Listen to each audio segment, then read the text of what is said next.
Andrew Bernstein is the longest tenured photographer in the NBA. He was at last night's game, as you might imagine, shooting the playoffs for the 36th year in a row. From vintage pictures to NBA legends, his camera has captured a lot of moments out there on the hardwood.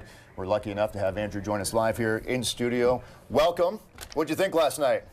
Old-fashioned blowout, I would say, huh?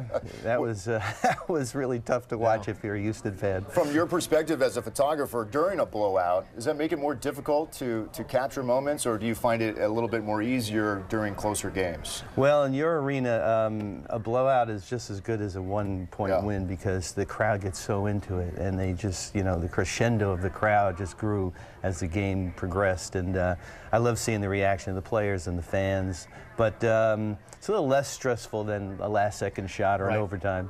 Right. Now, you've been doing this for a while. You've been to a lot of arenas. I'm going to put up a picture from a little while ago where Chris Mullin is being guarded by Steph's dad. If we can put that up, I want to show you. It's Chris Mullin, and on the left it's Del Curry. So you've been doing this for a while. What can you tell me about how the game has changed since you started doing it to now? Well, if you look at that picture, you can see the game has definitely changed because the shorts are a lot longer. That was in the short days. Right. I love that picture because, you know, it kind of brings me back full circle. I see Steph out there. I see his dad cheering him on. It's a wonderful thing for me. And Chris was in the house last night with Run TMC. They were sitting in the stands as fans. So that's why I wanted to bring that picture up. Yep. You use you use nice equipment, but what about the average person who wants to take good pictures that they can show people? What do you have any tips for people who want to, you know, maybe even someone who wants to start in your profession? Sure. I mean, the introductory kits, the prosumer kits that they make for photographers who want to take a little bit step up from the iPhone camera or, you know, your basic camera phone are really good. I mean, they do video, they do stills, they come with a couple of lenses, you had a flash in there.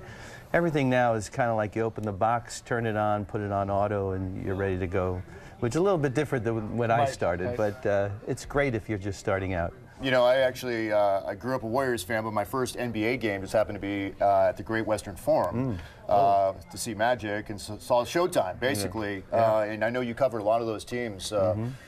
Is that the best team you've covered, would you say? I mean, that Laker team? Well, it's really, those titles? It's really interesting you asked me that because I was talking about this with someone last night, and I lived through the whole Showtime era. I documented that. Magic and I were essentially rookies together in the league.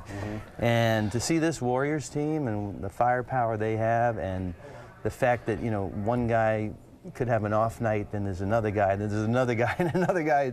It's pretty mind-blowing to me. Showtime was very similar to that. What about you say you had a relationship. Do you have a relationship with a lot of the players you shoot? I mean, is that an important aspect of it? Oh, absolutely. That's kind of what I live for, honestly. I love what I do, but I love the fact that I've been able to forge relationships over the years. I was with Kobe for 20 years, took his first Laker picture and his last Laker picture, and hundreds of thousands in between, and Magic as well.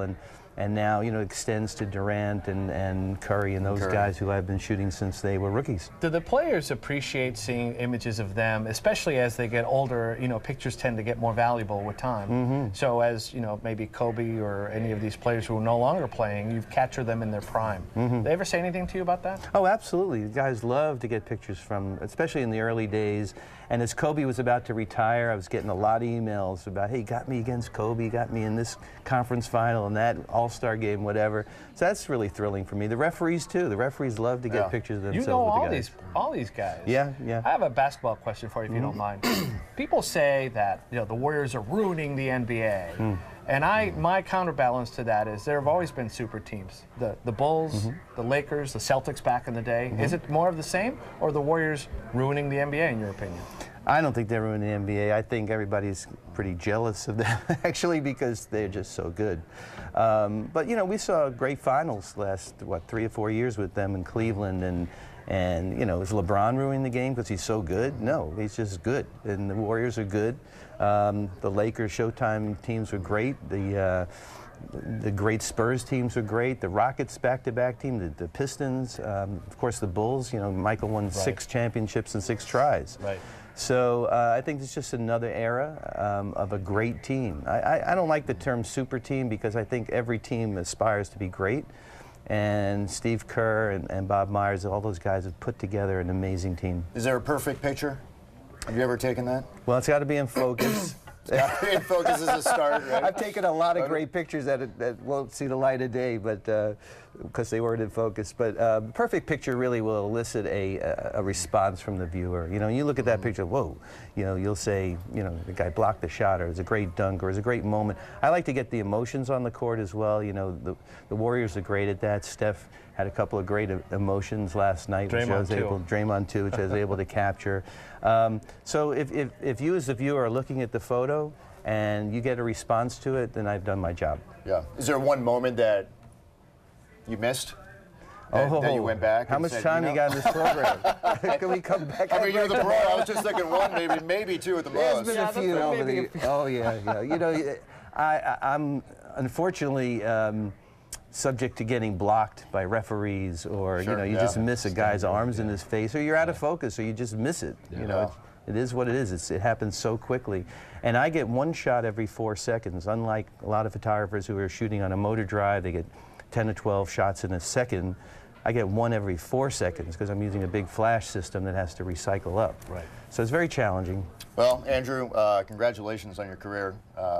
Decades, and it's going to continue on. So, well, let's hope so. Do you have a Warrior shoe underneath when you go to these games? No, or? I'm not like Magic when he went to Bird's retirement. He had a Celtic shirt. Celtic, I remember that. That was my picture, that. by the way. But no, I love both teams. Got a lot of love for both. Basketball fan. All right, Andrew Bernstein, pleasure. Thank you for the conversation. We'll be right back after the break.